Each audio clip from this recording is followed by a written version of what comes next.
Hello, how's it going? My name is Albert Wong, aka FedEx, and this is Learn How to Dance Liquid. This is episode number 5. In today's episode, I'm going to talk about this thing called a fold. Yeah, look how cool that is. I'm going to show you a few concepts of folds. I'm going to talk about the mechanics, how to learn it, different ways of thinking about it, and different routines, and also like why it's important everywhere. It's one of those, I tend to think of it as one of those fundamentals. And it's definitely fundamental to me in the way that I dance, and I like to just share how much I love folds with you. Just a little FYI, today I asked for a quiet room, a room that didn't have any echo. And they gave me this room, which happens to be next to all the other rooms that don't echo. Which means you might hear some musical theater in the background, which I'm sorry for. I can't. I hope you like Pippin or whatever. I don't know what they're singing. But anyway, folds. As I showed you in the intro, this is what a fold looks like. The basic idea behind a fold is that your hand is a sheet of paper on a two-dimensional plane, and as you sort of use another hand or use any other body part to indicate a line that passes through that hand reacts in a way that makes it look like it is folding, as if it were a piece of paper, right? So we have this imaginary line that I'm creating, and as I pass that line through this hand, hey, look at that, it folded. That's pretty cool. Now that in and of itself would not be enough to warrant going out on the dance floor and bugging people out. I mean, unless they were on some crazy drugs. But this is integral in a lot of parts. So let me show you different ways of learning this. So mechanically, I think you've probably figured it out. It's not like I'm doing a crazy magic trick. Mechanically, obviously, with your brain, you create an imaginary line, and as that line moves through your hand folds over. Now, to note, your hand doesn't fold over in the sense that it like does that, right? Because that doesn't really give you the ability to isolate or to indicate exactly, precisely where in the fold you are. It's more of like a rolling over. It's as if, here, I'm going to use this napkin here to illustrate. This is probably going to be awful. It's as if instead of like, it's just a hinge fold like that, it's as if it's doing this. Wow, that was beautiful. So anyway, what I'm trying to say is your hand should be doing this, not this, right? That's a completely different shape. So, yep. Boop. And then there are a couple ways to think about this. The way I like to think about this is that there's this imaginary line, and as that line comes down, I'm going to indicate it with this finger actually right now. I'm going to be obvious about it. As that line comes down, the other hand, the fingertips follow that line through. You know, that's how I like to think about it. Some people, in concept, how I sort of learned it, and that caused a lot of confusion, and I don't like to think about it in this perspective anymore, but I wouldn't be surprised if some people do and find it useful. That concept would be that as your finger comes through, your finger is what creates the crease, right? That was a terrible angle. So as my finger comes up, the crease always meets my finger, as opposed to your finger is what the other fingertips follow, right? Do whatever works for you. I'm sure a lot of other people have different opinions about that. One thing to note also is that you have this thing here, and you have another hand at 90 degrees. Typically, you can fold like this, and you can fold like this. How cool is that, right? So you have this two-dimensional playing space that you're engaging with, and you're folding across it indicating with one hand and folding with the other. So I'm going to go ahead and show you the first routine. This is the one that I think was most common when I sort of learned and tried to figure out the fundamentals behind this concept. And the concept is, I'll just do it. It's 6 steps. But in reality, it's actually kind of like 3 steps. 1, 2, 3, and then 4, 5, and 6 mirror 1, 2, and 3. They just happen to be like reversed. I'll show you. You'll get it. So here's 1. Here's 2. Right? That's just the fold. So 1, 2, and then 3 is a little weird. Goes like this. 3. I would say don't worry about how you get there. Don't worry about the transition between 2 and 3. Just do it, and you're going to create a beautiful transition anyway, because it's just the nature of this move. So 1, 2, sorry. So 1 has your left hand facing forward, your right hand facing backward, left hand pointing upwards, right hand pointing leftward. 1, 2, you fold. 3 is your hands are going to do this, and they're also going to do this, and they're also going to do this, right? That's a really complicated way of just doing this. Ready? See that?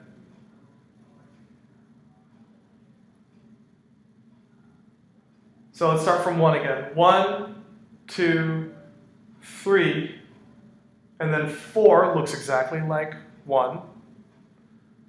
4, 5. Hey, look, it looks exactly like 2, right? And then 6, which looks like 3.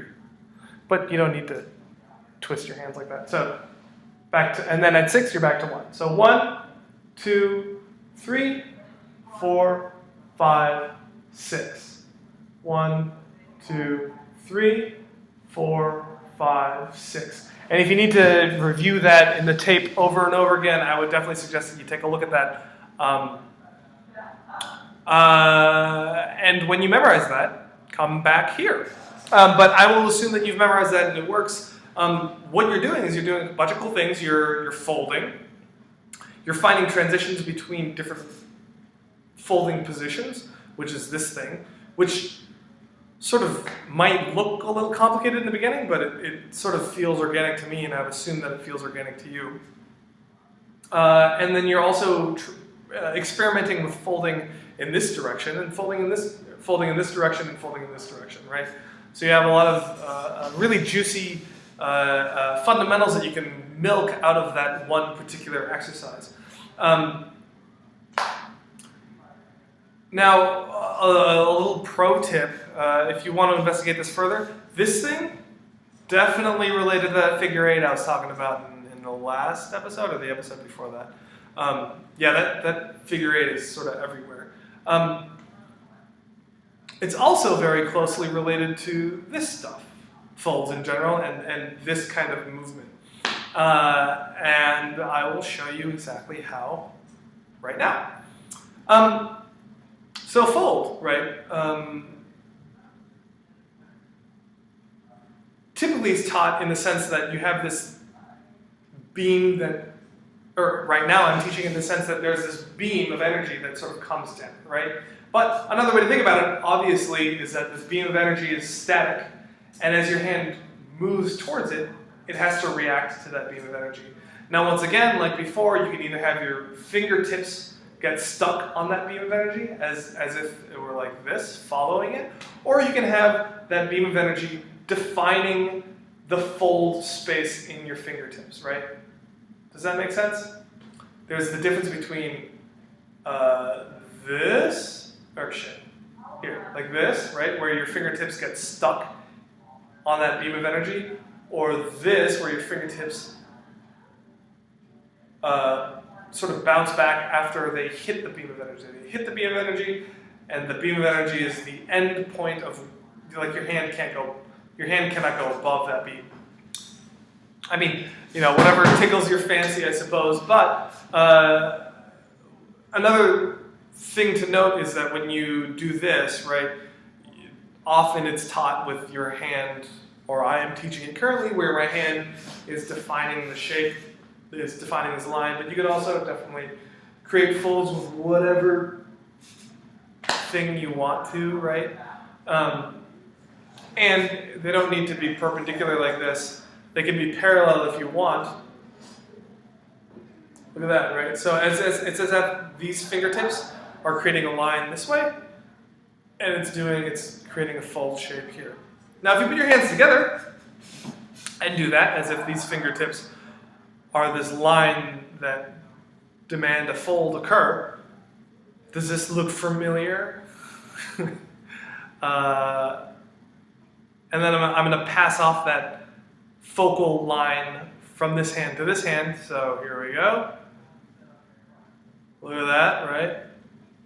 I'm just going to spoil the surprise and say, hey, look, check it out. Your hand waves, another way to think about them is that it is a fold going from this wrist all the way to this wrist. I mean, it's a wave, right? That's what waves are. They're like folds on surfaces. So that's something that I don't think is often explicitly pointed out, and I would like to explicitly point it out for you as a beginner, because I would have loved to hear that when I learned these concepts, only because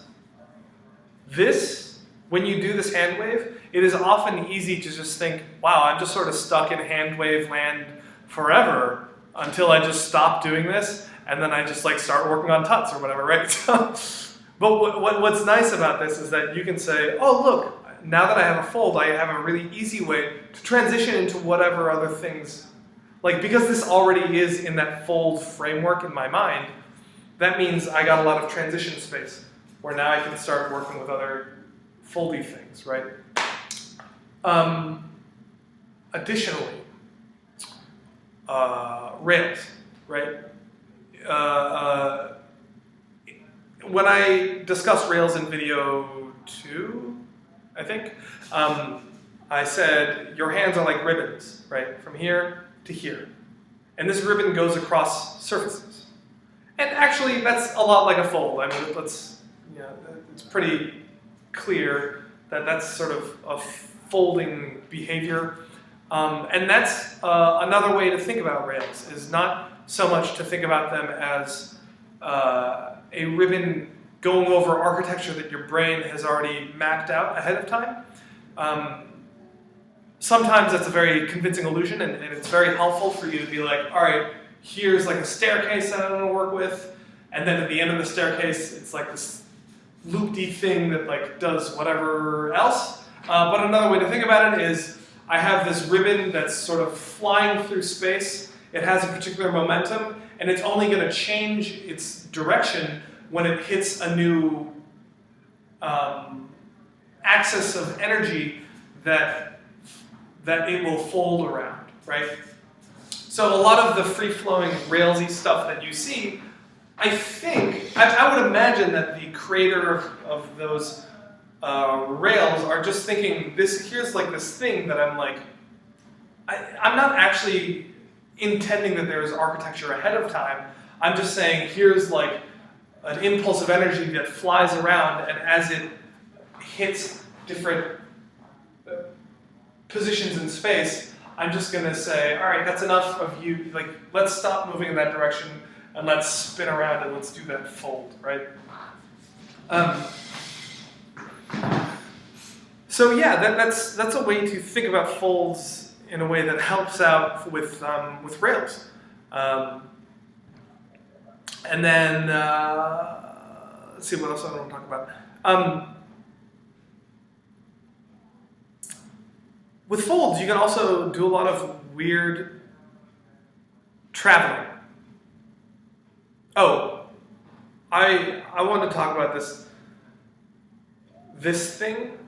So this is like kind of in three-dimensional space, this hand wave, right? Because you have this rail here, and it's being pushed into this, you have your two hands occupying this two-dimensional space here, this plane right here, when you do this. But when an impulse comes along and increases it, that pops you up into the third dimension. Now what folds often do, I mean, another way to think about a fold is that it's like a flattened version of the hand wave, right? So this shape, as I said, occupies three-dimensional space only in that your hand, as it is a ribbon that has a certain amount of width, sort of exists. There's the width of your hand that is the depth. there's the distance from wrist to wrist, which is, this dimension. But because you also have this dimension, you're in 3D now. Now when you take this and just sort of like smush it up like this against a window pane, or as if you were like being, as if you were to put it on a slide to get prepared for a microscope, you smash it between two planes of glass. And it can't really do this anymore, right? This is a behavior that can't exist between two planes of glass. However, this stuff, right, this means it can, right? You can still have a lot of this wavy rotational stuff, but now it's stuck in the second dimension. At least that's the conceit, right? That's the magic trick that's occurring there. It's basically just folding upon itself while staying inside that glass plane is the idea. So another thing I want to talk about is traveling with these folds. So because you have this like fixed line that your other hand is that your hand is like playing against, you can kind of inchworm with that line. And what I mean is, I'm going to use this to define the line.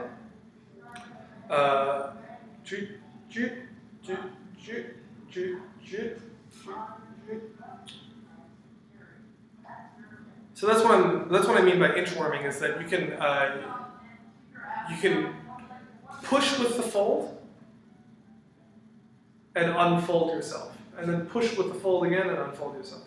And what this does, it will free you from this pattern, which, by the way, you should get down, but it will allow you to really travel. And there's this really cool thing that I learned way back in the day.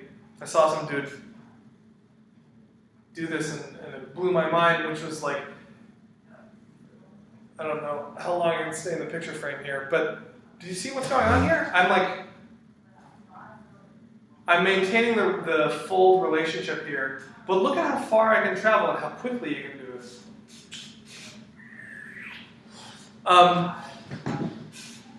And so the main concept behind that is that I don't know how much I want to spend time on teaching this mechanic, but I'll just do it really slowly, and if you want to deconstruct it on your own, you can.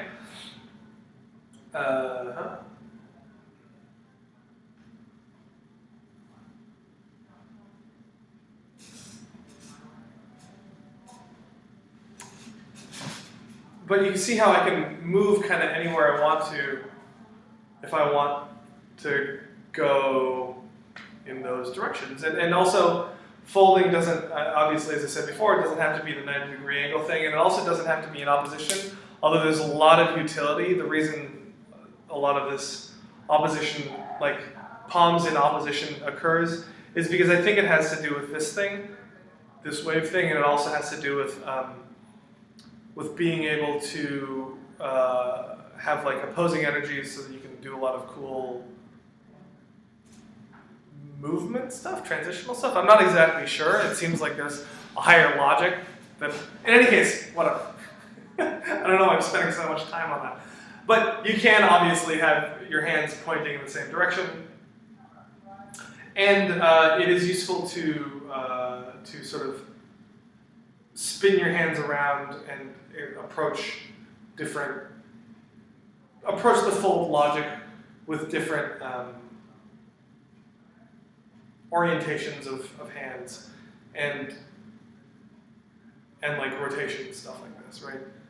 Also, this is the conventional space upon where folds occur, but you can obviously create them down here, which you won't be able to see from your camera angle, and on this wall plane here too, right?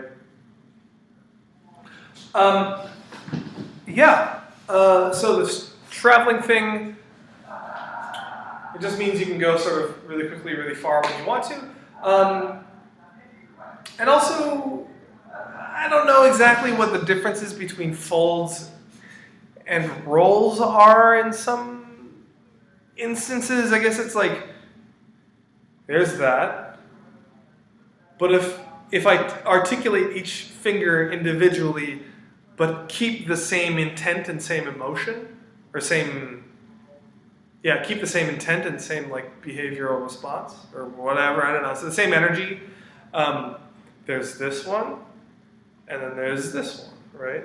And to what extent are these completely? Is this not a fold, even though it is definitely a roll, right? So all I'm trying to say here is that like you get to like, if you want to experiment with using your folds with individual fingers, oh my God, like even if you want to just do folds with 2 fingers, I love doing this. I don't know why 2 fingers is such an important thing to me, but you know, this whole pattern, when you do it with just 2 fingers, it's the same sort of feel, but it has a different tenor to it. It has a different sense of precision, even though you're not really doing much more work, right? Or you're even potentially doing less work, or you could just do 1 finger instead of even 2 fingers. And these fold things, if you do with 1 finger, they look sick. They look really cool sometimes. Sometimes not so much. And another thing you can do to travel is sort of, you know, have this thing going on. I don't know. So yeah, play with your folds, man. They really can help inform a lot of things. So yeah, let me know if you got any questions. And next week I will talk about what folds can really turn into, or next time I upload the video. So yeah, thanks for watching, and I'll see you next time. Peace.